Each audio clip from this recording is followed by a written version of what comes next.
Táid an seoinne ag féile eolaíochta agus technóireachta na Gaillimhe atá faoi stúr an fórum eolaíochta technóireachta na Gaillimhe. Is féile é seo an éiríre atá don tealach ar fad. Baimid ag cur isce isteach sa glúine agus baimid ag cur sálan sa glúine.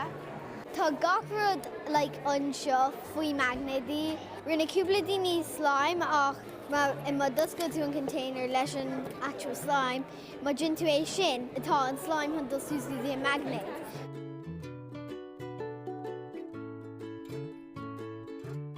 Málam an eolaíochta mar nulas agat an oibríonn sé nó mana oibríonn sé ón roimh ina tú é agus an sin mana oibríonn sé tá tú an triúil rud ag an alla.